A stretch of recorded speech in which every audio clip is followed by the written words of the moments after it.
ជំរាបសួរអ្នកនិយមសិក្សាភាសាអង់គ្លេសបាទនៅក្នុងវីដេអូនេះគឺបន្តមកទៀតជាមួយនឹងពាក្យថាចិត្តត្រជាក់បាទអញ្ចឹងពាក្យថាចិត្តត្រជាក់នៅក្នុងភាសាអង់គ្លេសគេនិយាយបែបណា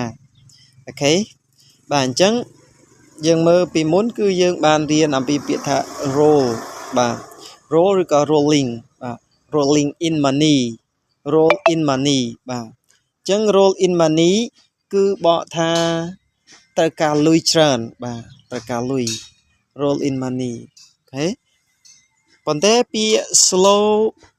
បូកជាមួយនឹង blah blah បូកជាមួយនឹង roll បានន័យថាចិត្តត្រជាក់យើងអត់បកថារកលុយទៀតទេឬក៏ត្រូវការលុយទេគឺបកថាចិត្តត្រជាក់អូខេបាទអញ្ចឹងយើងមកមើលជានិយមន័យគេដាក់បាទ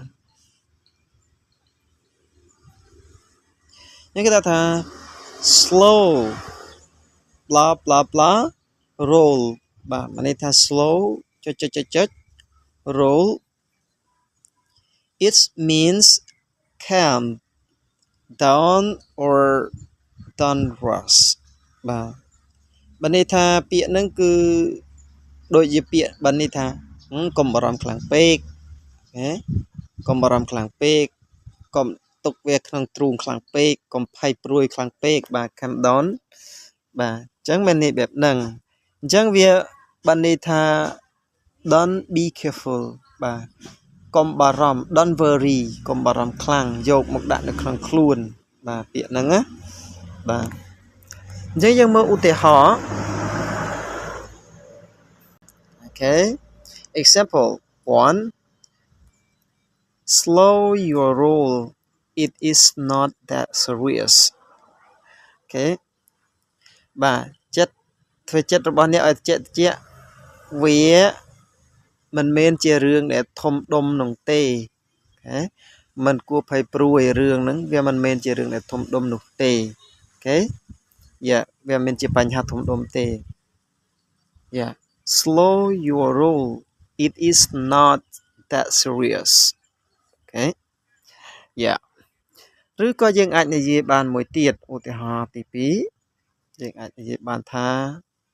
អូខេ number 2 she slow her roll because it's nothing នាង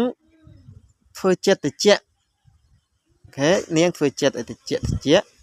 ពីព្រោះវាគ្មានអ្វីដែលកើតឡើងទេឬក៏គ្មានរឿងអីដែលកើតឡើងទេវាគ្មានរឿងអីទេអូខេឧទាហរណ៍ថាយើងចេះតែបារម្ភអីមួយអញ្ចឹងទៅឧទាហរណ៍ថាយើងបារម្ភខ្លាចអូក្រែងលោពេលប្រឡងអីប្រឡងអត់ជាប់អញ្ចឹងគឺចេះតែភ័យក្នុងខ្លួនគុកដាក់ពេលដែលយើងប្រឡងទៅគឺធ្វើឲ្យកិច្ចការហ្នឹងវាអត់បានល្អបាទធ្វើឲ្យយើងធ្វើខុសច្រើនផ្លេចភ្លាំងបាទហើយមានការឈឺសន្លប់អីចឹងទៅអញ្ចឹងមានអ្នកមកនិយាយថា slow your roll because it is not that serious អូខេឬក៏យើងអាចនិយាយប្រាប់អ្នកដែលយើងនិយាយដើមគាត់ឧទាហរណ៍ថាយើងគ្រាន់តែជាអ្នកប្រាប់ណែនាំឯងកុំឲ្យគាត់មានការភ័យបារម្ភយើងនិយាយប្រាប់គាត់ឲ្យយកពាក្យសម្ដីយើងហ្នឹងទៅអ្នកផ្សេងទៀតយកសម្ដីយើងទៅនិយាយទៅប្រាប់គាត់អញ្ចឹងយើងអាចនិយាយថា she's slow her roll because it's nothing អូខេអញ្ចឹងយើងអាចប្រាប់ថានាងកុំបារម្ភអូខេនាងកុំបារម្ភឬក៏នាងទៅធ្វើចិត្តត្រជាក់ណាបើណាកុំបារម្ភណានាងធ្វើចិត្តត្រជាក់វាគ្មានបញ្ហាអីទេវាអត់មានរឿងអីទេហេ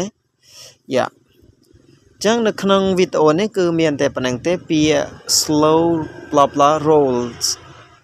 ដែលយើងបកថាចិត្តត្រជាក់អូខេហើយសម្រាប់អ្នកដែលទើបតែចាប់ផ្ដើមចង់រៀនបន្តទៀតបាទសូម comment ហើយនឹងជួយ follow page ម្នាក់ follow subscribe ម្នាក់មួយផងដើម្បីទទួលបាននូវវីដេអូថ្មី Thank you